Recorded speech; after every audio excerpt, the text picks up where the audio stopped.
morning. Welcome back to this show, tagged The Experience Exchange. And I remain your host, Ojo Iseoluwa Esther. This show is based on navigating situations or experiences or problems focused around the young adults. And the main aim of this podcast session is to make sure that these young adults have the ability to navigate life situations that they might find themselves. This podcast show is focused around life problems, their sports life, their intimate life, their financial life, even including their academic life.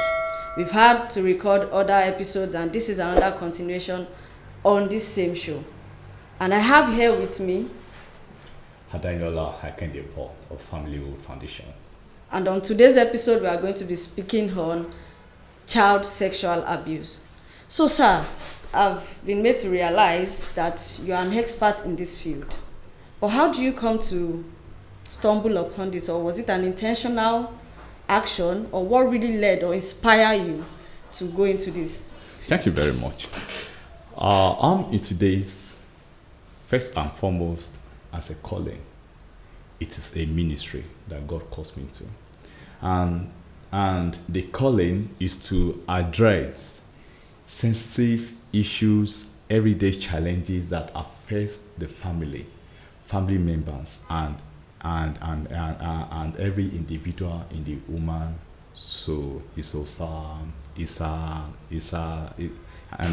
the woman society. So in your experience so far, have you had to come across real victims, or is just theories? Have you had to practicalize with a real victim in child that has undergone any child sexual abuse of any form? Yes, thank you. Our organization deal every time with victims. We go to schools, we go to the community, we go to Iseoluwa faith centers to talk to parents, to children, to children and adults about child sexual abuse. And every time we have individuals who come back to our office, Iseoluwa get a solution in their problem, most especially on the issue of childhood sexual abuse. That makes sense. So that leads me to my first question. How do you identify a child or children that has been sexually abused? Thank you very much. Everywhere in the world, in every society of the world, children are abused. And oftentimes under the roof of their parents and their guidance.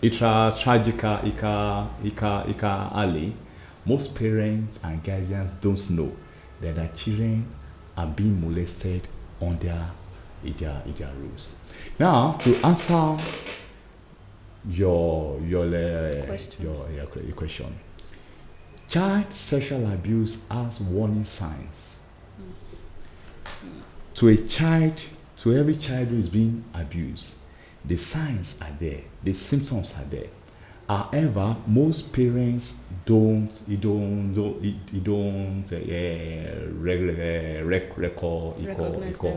recognize them.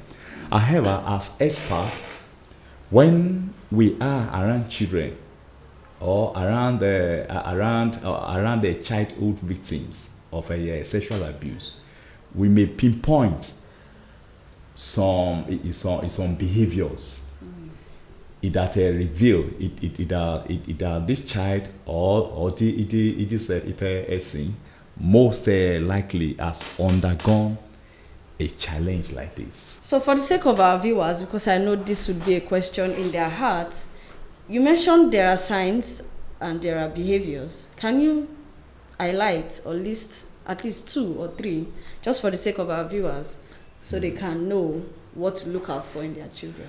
Well, a popular physical sign is this,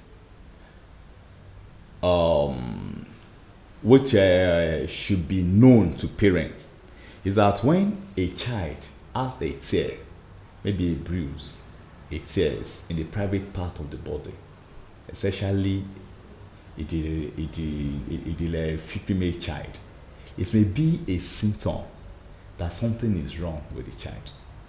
So as as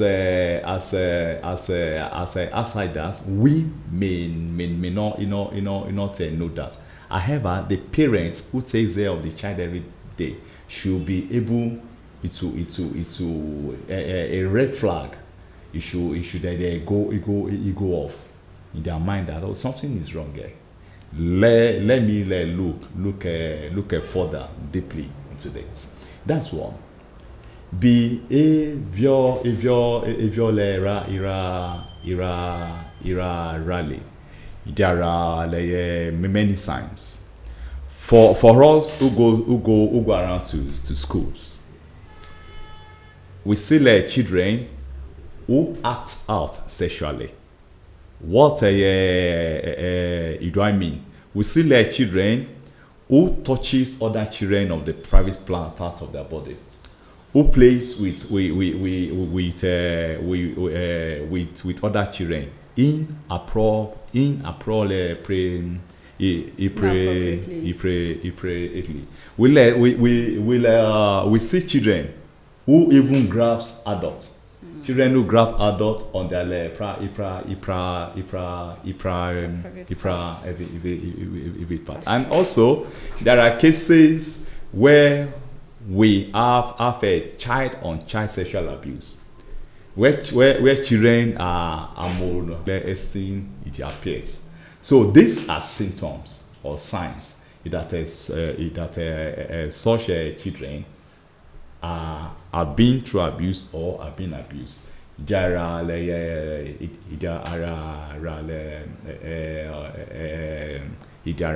more, like when a child becomes clingy.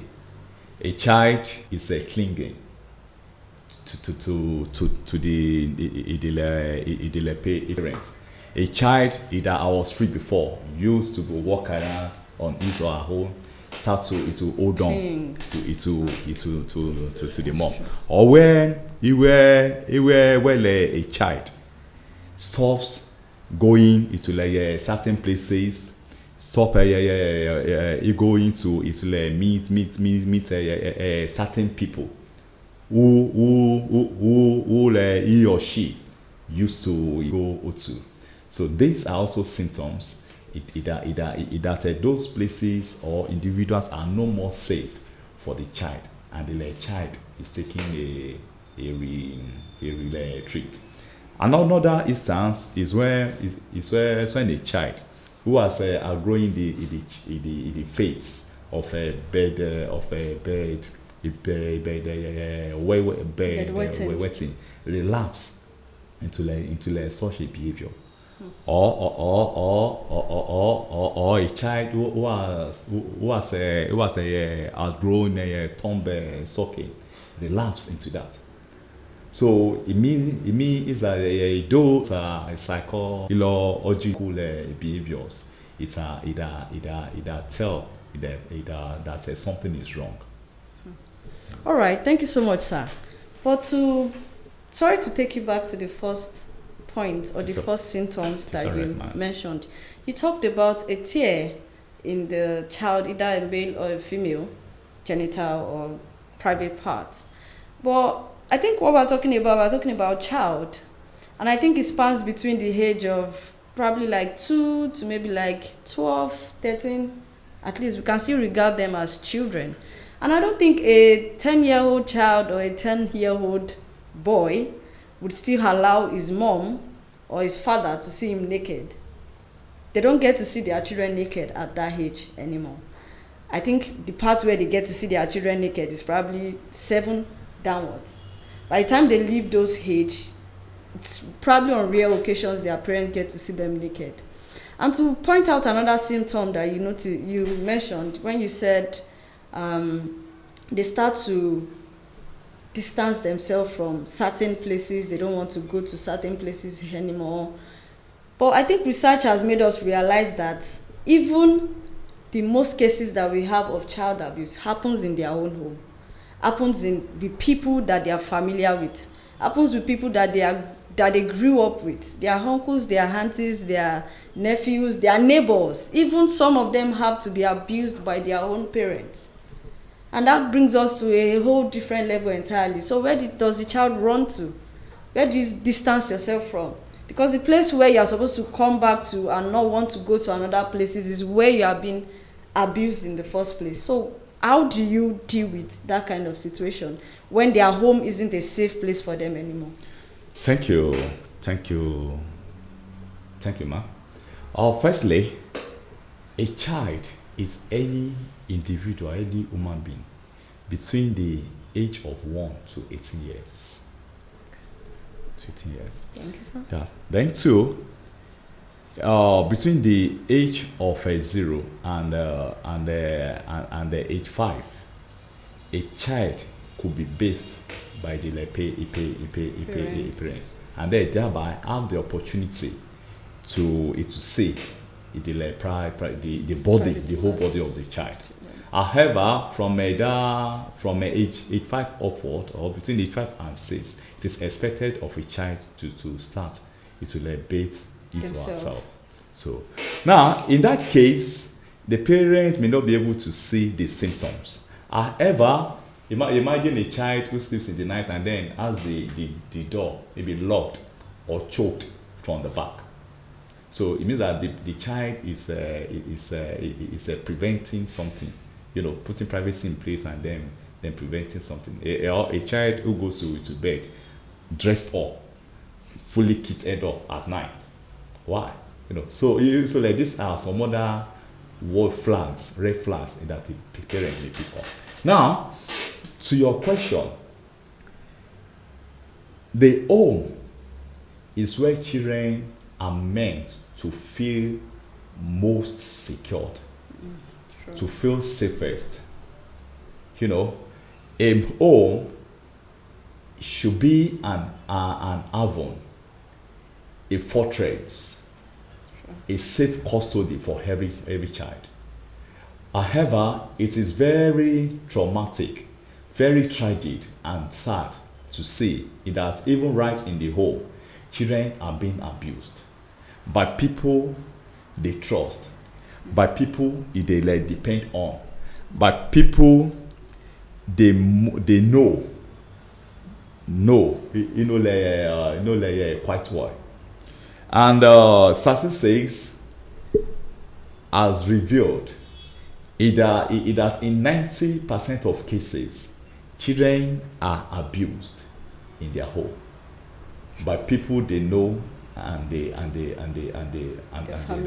trust. Now, to the other side of your question, it still remains the work, the duty, the responsibility of every parent and the adults around children to protect them. Now, in cases where the parents, especially the dad, is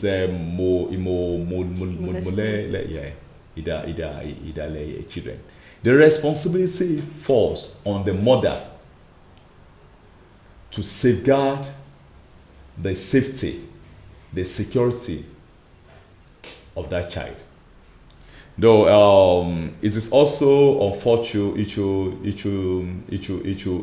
that in some cases too, mothers also keep mum. They keep silent. True. In taking up such matters. However, the adults around too also have a responsibility to make a report to the appropriate authorities. So, child protection, child safety is the responsibility of everybody in the society. Even peers of children, they also have the right and authority to speak on behalf of their peers who are being abused. Thank you so much, sir. Thank you so much for shedding light on that question. So this question is from one of our viewers. Thank you so much for the question. The question is, how do you identify a predator? Thank you very much. That's a very good one. Everywhere we go, there are child sexual predators. Everywhere we go, we have molesters. However, it is not written on their foreheads that this is a pedophile, that this is a sexual predator. So how do we recognize them? How does the average parent know that this individual is sexually unsafe for my child? Yeah, thank you. There are behavioral signs and symptoms that give away child sexual predators. These are some of them. When you see an individual who likes playing with children, it is good to play with children. There's nothing wrong or criminal or sinful about it. However, you see an individual who likes being in the midst of children, giving them gifts, and also likes taking them into private places, or likes isolating a child, maybe serially, from the park, from the group of other children. It could be a warning sign, so we should watch out. Secondly, when you see an adult who practice what we call favoritism, who has a favorite child, maybe out of a group of children, targets one of them, and then gives that child gifts, gifts and all that, more than or in exception to other children. It's a red flag that it is a person may be a child sexual predator, because we call that grooming behavior. The adult is exhibiting grooming behavior. When you see, when you see an adult who gives children attention, who gives children affection, then who isolating a child, then who also maybe at times too, who plays such an adult may also feel a vacuum in the life of that child, and they far family. It probably support them financially. Probably the parent don't have time to devote to the child. However, that a person may makes him or herself available to feel it has a physical need in the life of the child. But those are very okay until if the adult is now isolating the child from the parent or from other people, so it's like that. Either as where the issue, the problem starts. And also, if the child is now extending the affection, it will be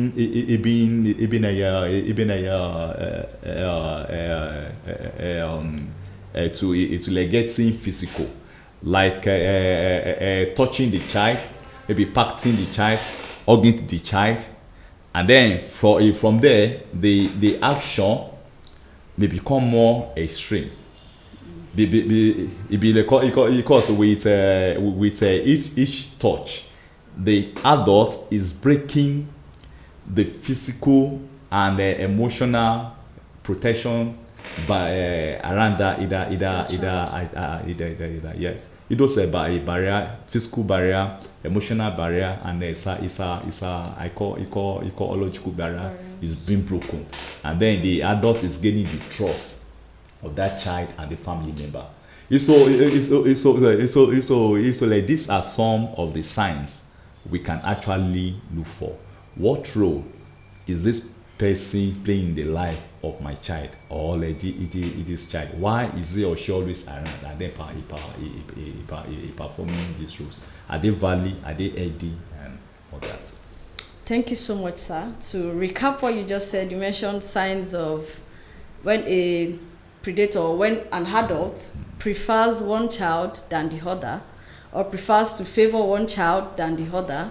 And you also mentioned when an adult isolates a child from others or from his or her peers just to take the child to a private place. And I think the third thing you mentioned is when the adult becomes too physical with the child, touching, hugging, patting, and getting to the extreme and breaking boundaries that are meant to be kept with that child. Thank you so much once again, sir. But to now show another perspective to this question. But you can only notice all of this if you are present. There are a lot of parents that are absent. There are a lot of guardians that are absent. And I don't think a predator, most of the times, perform their acts while the parents or the guardians are present. They do that in the absence of the parents, and they do that in the absence of either the parents or the guardians. So how do you take notes when you are not even present? How do you notice all of these signs when you are absent? Okay, thank you very much. That's a very good question. Thank you, sir. A parent may not be able to know all this when they are absent. And is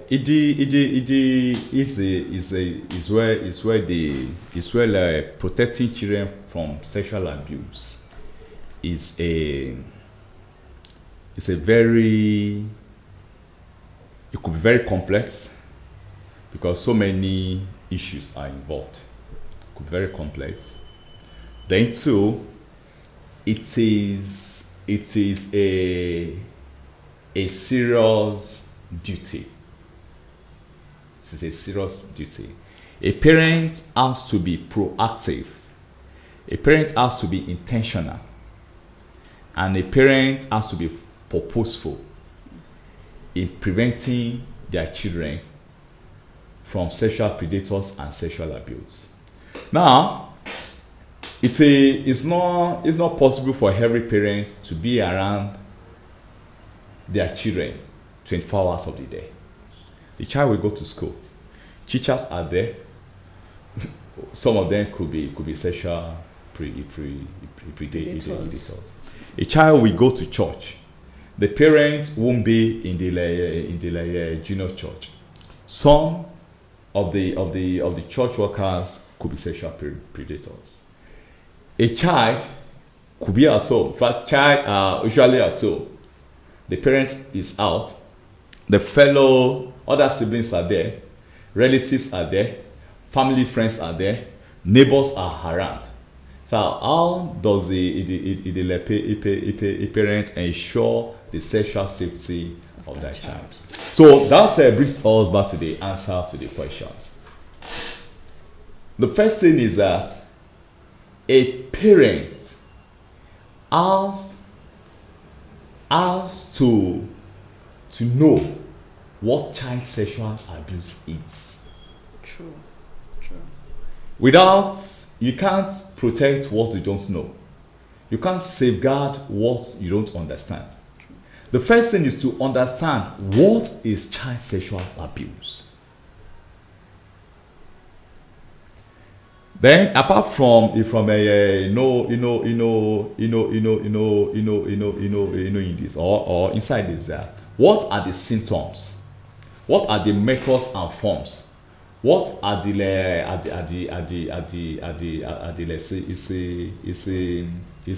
symptoms? How do abusers carry out their evil enterprise? So if parents know all this, they will be able to safeguard their children. Now, after knowing this, the next thing is educating children about what child sexual abuse is. A child, no matter the it's a technology you put in your home. Maybe CCTV. No matter the people who are at home with your children, if your child does not know what child sexual abuse is, he or she won't be able to protect his or herself. So there is a need to teach children what child sexual abuse is, to give them the education. Then flowing from that, when these two things are now in place, then now comes issue of communication. We teach everywhere we go. Our organization teach parents that try and have what we call in-touch communication with your child. In-touch communication is about two things. You should be able to have safe communication with your children wherever you are in the world. Whether you are at the office, you are outside the country, whenever you are not at home with your child, you should be able to call them, speak to them. Hello, Ope, where are you? What are you doing? How are you feeling? Who are you with? So when parents ask questions like this, they will be able to feel that the way my child is communicating, something is amiss. That I've asked the child, how are you like feeling? And he or she says, Mommy, I'm not happy. So why aren't you happy? So now these are questions that can reveal the state and the condition of that child. That's what in-touch communication. At the same time too, when a child is properly educated about child sexual abuse, on their own, they will be able to disclose to the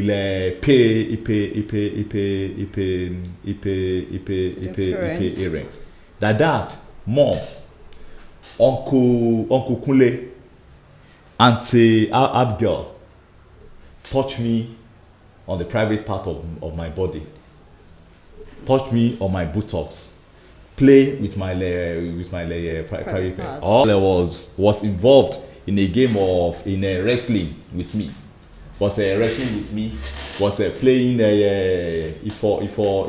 autograph game with me, and then asked me to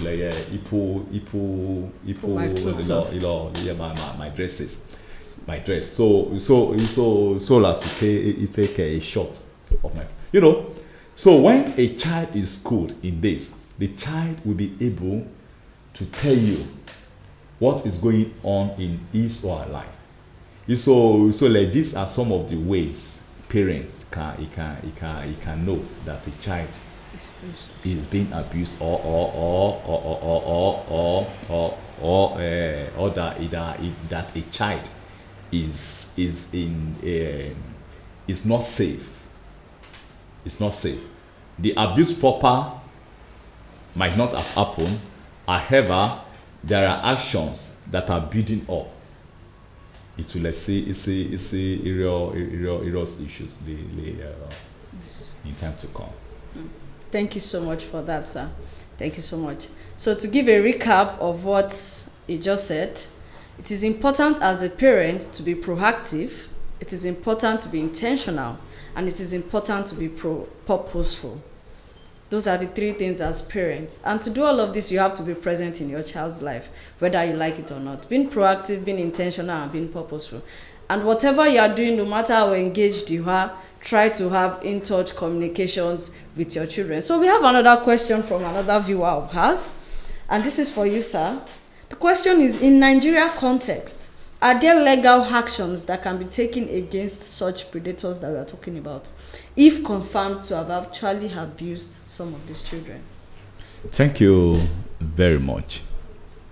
Everywhere in the world, there are legal provisions and frameworks set in place to to undo child sexual predators, to undo molesters, and to support victim children and their Ifa